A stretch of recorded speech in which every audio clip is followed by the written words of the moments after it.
여러분 안녕하십니까? 의료영상 수업을 시작하겠습니다.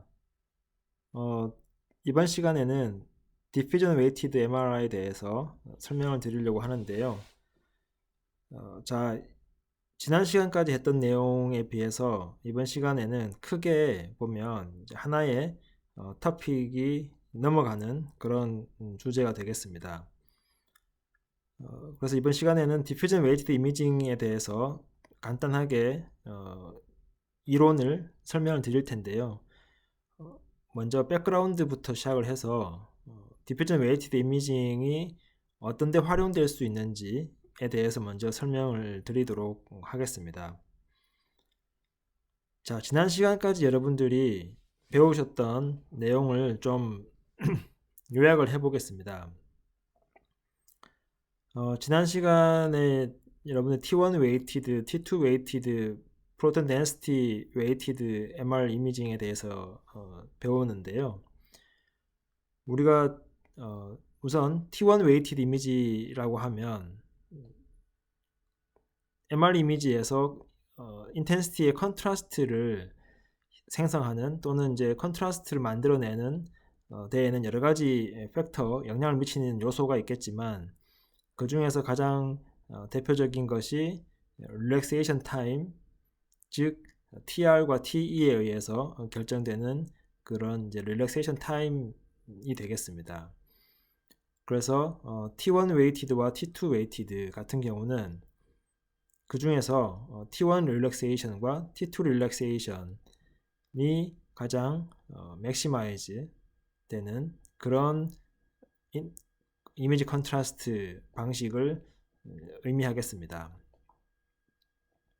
T1 웨이티드 같은 경우는 T1 릴렉세이션에 의한 이미지 컨트라스트가 극대화되고 반면 이제 T2 릴렉세이션에 의한 컨트라스트는 최소화되는 것이 중요합니다.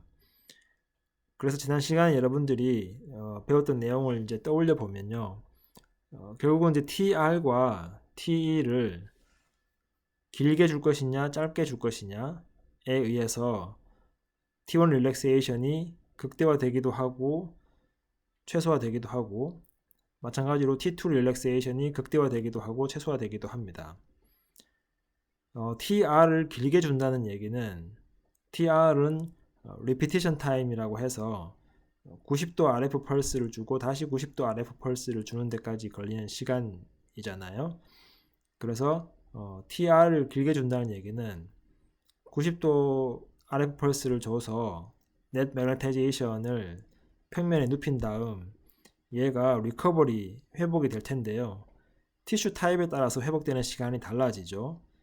그런 회복이 서로 다른 시간 타이밍에 의해서 되고 있을 텐데 굉장히 긴 시간 동안 기다렸다가 다시 90도 RF 펄스를 주는 거니까 느린 리커버리 타임을 가지고 있는 티슈 타입도 충분히 회복될 때까지 기다려준다는 뜻입니다.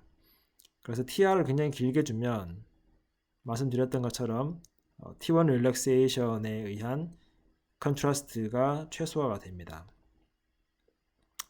비슷하게 TR을 그냥 짧게 주면 그러면 이미 그 어떤 것도 리커버리가 일어나지 않을 정도의 시간이기 때문에 마찬가지로 T1 릴렉세이션에 의한 효과가 줄어듭니다. 그래서 T1을 강조하고 싶으면 TR을 적당하게 중간 정도의 값으로 준다라는 것이었고요.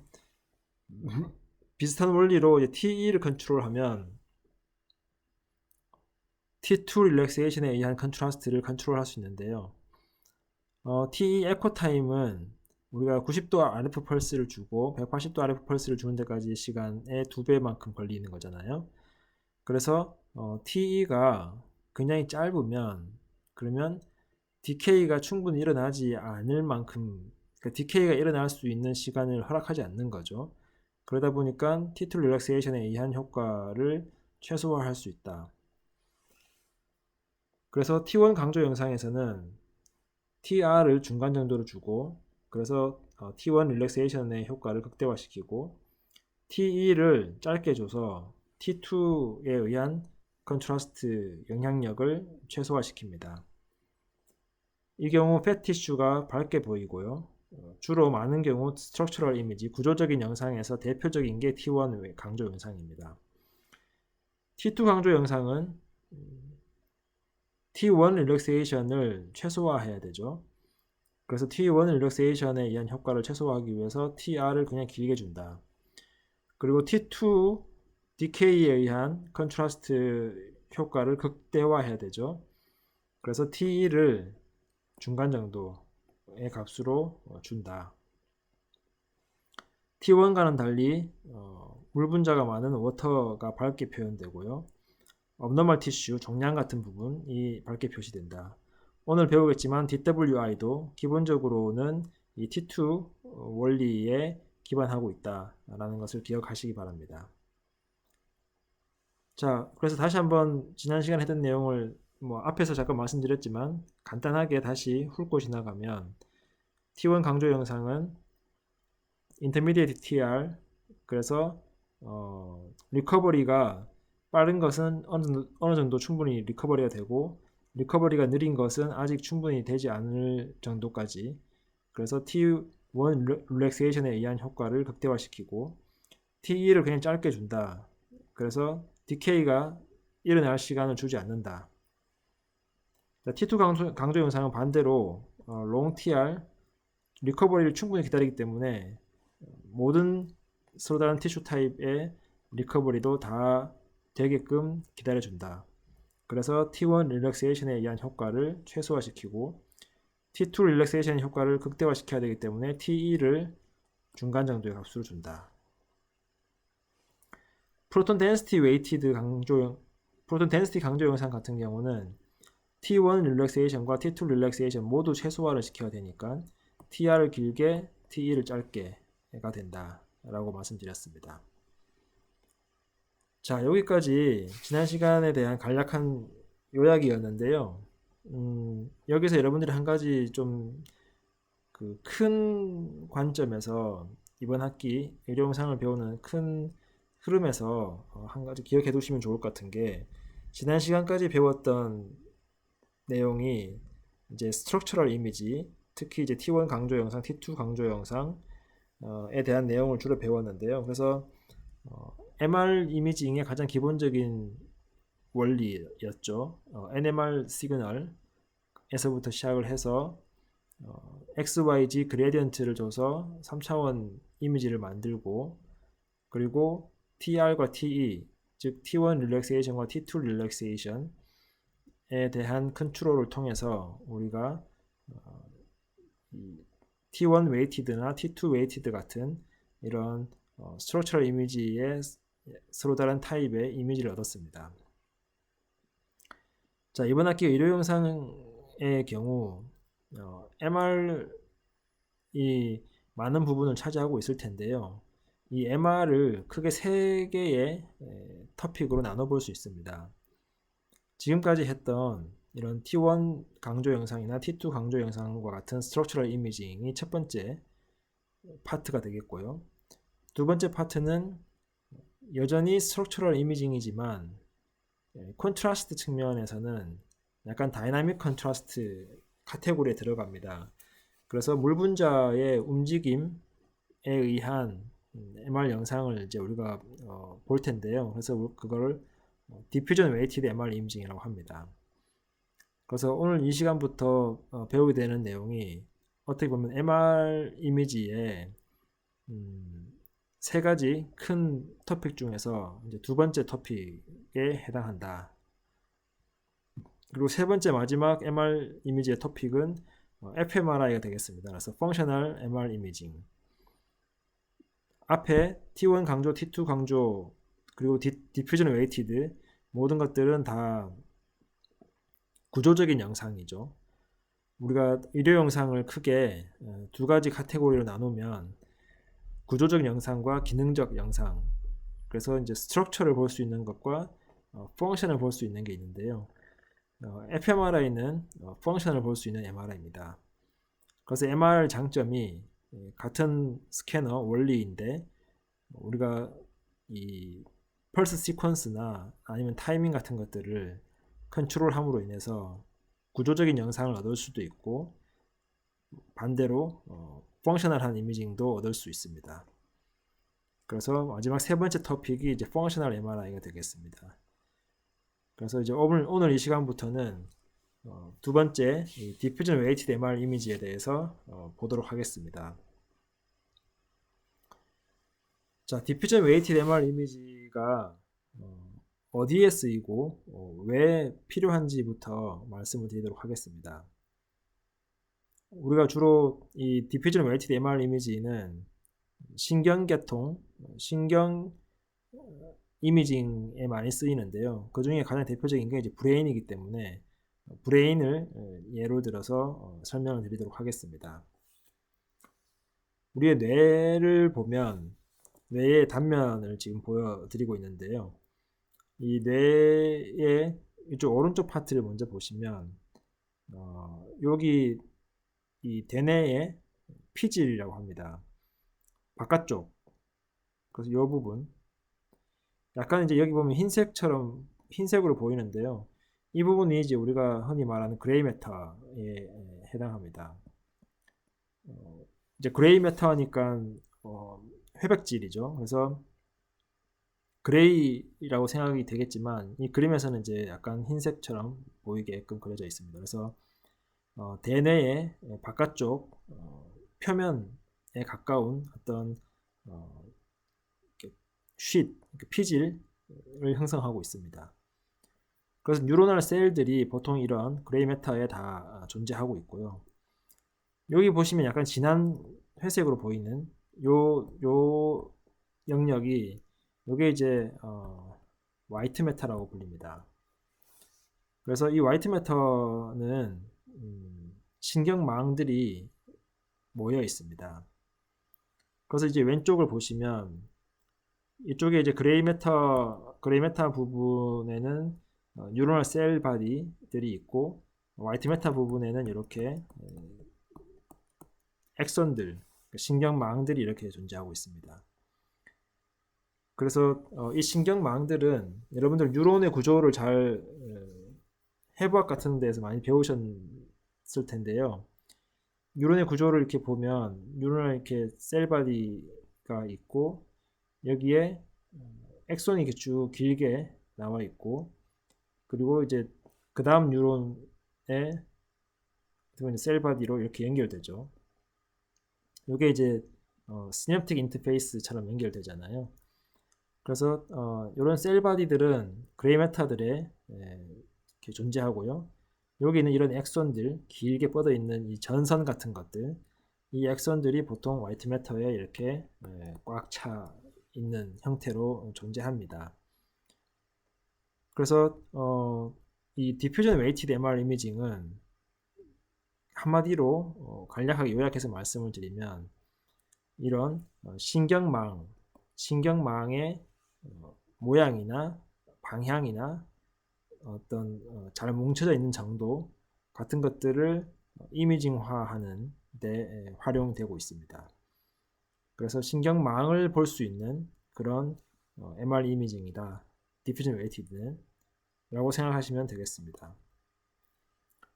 그래서 실제로 이 화이트 매터를 해부해서 단면을 보면 여기는 이제 우리가 아까 말씀드렸던 이제 그런 색깔이 잘 보이죠. 그래서 바깥쪽에 있는 여기 좀 진하게 생긴 여기 이제 그레이 매터 아까 말씀드린 그리고 이제 화이트 매터는 실제로 하얗게 보이시죠. 그래서 여기에는 다 전선들이 이렇게 뭉쳐져 있습니다. 그래서 현미경 사진을 보면 이 그레이 매터하고 화이트 매터가 서로 다른 특성을 보여주고 있다 라는 것입니다. 자, 요거는 보시면 이제 해부한 사진인데요. 화이트 매터 부분을 잘 보시면 요게 선들 보이시죠? 이런 뭐라 그럴까요? 식이섬유 같은 섬유망 같은 요 선들이 다 신경망들입니다. 그래서 이렇게 실제로 해부하는 모습을 여러분들이 한번 보시면 그러면 여기 신경망 요게 이제 섬유질이거든요. 다 요게 이제 한 커플씩 한 커플씩 벗겨집니다. 요 선들이 다 벗겨져 나오는 거죠. 그래서 그거에 이제 우리가 아까 말씀드린 그런 화이트 매터 부분이 되겠습니다. 여기도 보면 다 이런 식으로 이제 이 화이트 매터의 신경망들이 서로 연결되어 있죠. 자, 그럼 이런 신경망을 보는 것이 왜 중요한가? 우리가 뇌를 이해하는 데 있어서 또는 질병을 이해하는 데 있어서 이런 신경망을 보는 것이 왜 중요한가를 생각해 보면요. 우선 첫 번째로는 신경망이 뉴로널 셀바디와 뉴로널 셀바디의 어떤 커뮤니케이션 역할을 하고 있죠. 아까 제가 이제 간략하게 이렇게 그림 그려드렸던 것처럼 이거 셀바디면 이게 신경망이 이렇게 쭉 있어서 이쪽에 시냅틱 인터페이스를 통해서 이 인접해 있는 뉴런 셀바디와 이렇게 연결됩니다.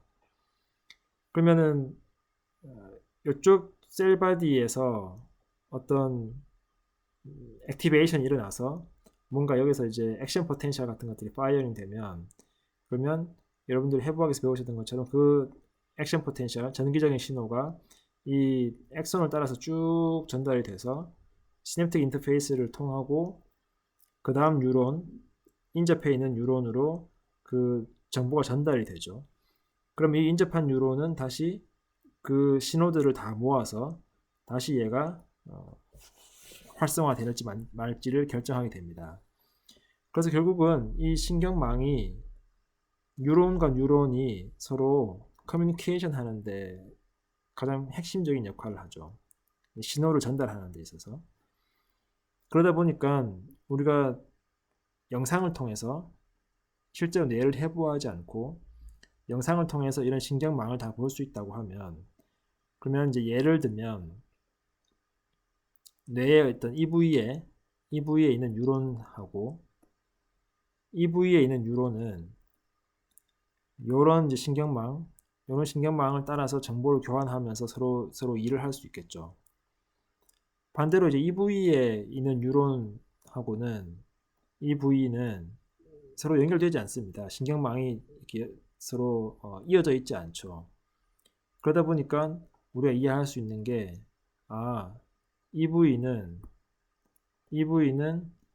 이 부위와 서로 밀접한 연관 관계를 가지고 의사소통을 하지 않는구나 라고 이해할 수 있습니다.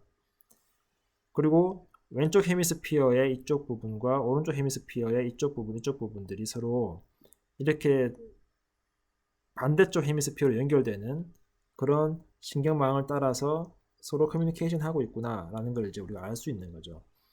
그래서 기본적으로 뇌의 어떤 뉴런들이 어떻게 연결되어 있는지 액선을 따라서 그런 것들을 우리가 이미징으로 볼 수 있다. 이게 이제 가장 대표적인 이런 디퓨전 웨이티드 MR 이미징이 필요한 이유가 되겠습니다. 그래서 우리 뇌를 보시면 이 신경망들이 굉장히 빽빽하게 이렇게 서로 연결하고 있는데요. 그 중에서도 대표적인 것들이 좀 있습니다. 여러분들이 이런 이름들을 모두 다 이제 기억을 하실 필요는 없는데 보시면 예를 들면 이런 전두엽하고 이런 후두엽이나 아니면 이제 측두엽 이쪽 부분을 굉장히 길게 이렇게 연결하고 있는 롱 레인지 길게 서로 다른 영역의 뉴런들을 연결해주는 이런 이제 신경망들도 있고요.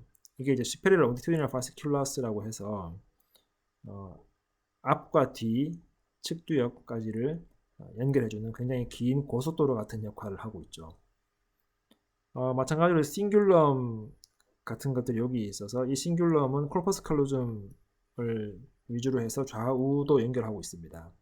그래서 왼쪽 반구와 오른쪽 반구의 뉴런들을 서로 연결시켜주는 것이고요. 이 unsynatic fasciculus라고 하는 것은 이 앞부분 아래쪽에 있는 이 부위와 측두엽 앞부분에 있는 이 부위를 서로 연결하고 있는데 언어 영역에 있어서 굉장히 중요한 역할을 하고 있습니다. 이 언시렌트 바스큘러스는. 물론 이 언시렌트 바스큘러스 중에서 아큐트 바스큘러스라고 하는 일부분이 굉장히 언어 영역에 이렇게 특화되어 있는데요. 이런 것들은 측두엽에 있는 기억 능력과 전두엽에 있는 어떻게 보면은 실행 능력 플러스 말할 수 있는 능력, 그런 것들이 이제 서로 연결고리를 가지고 있다. 인페리어 롱디튜디널 바스큘러스라고 하는 이런 부분은 이제 측두엽과 이 후두엽 부분을 이제 길게 연결하고 있는 그런 이제 고속도로가 되겠습니다. 물론 여기 보시면 숏 5라고 해서 위에 요 뇌에 이렇게 블록한 부분들, 이걸 자이러스라고 하는데요. 이 자이러스 두 개 인접한 거를 연결하는 이런 짧은 숏 파이버들도 존재합니다. 그래서 결국은 이 뇌가 뉴런과 뉴런들이 서로 커뮤니케이션을 하고 있는데, 이 커뮤니케이션에 결국 가장 중요한 역할을 하는 그 전선 역할을 바로 이 신경망이 하고 있고, 이 신경망은 뇌를 보시면 굉장히 이제 길게 롱레인지로 연결된 고속도로 같은 역할을 하는 것도 있고, 짧은 부분들이 연결되어 있는 것들도 있습니다. 이런 것들을 우리가 이미징을 통해서 이해를 하려면, 그러면 이제 디퓨전 웨이트 MR 이미징이라는 게 필요하다가 되겠습니다. 자, 본격적인 필요성에 대해서는 다음번 영상에서 다시 이어가도록 하겠습니다.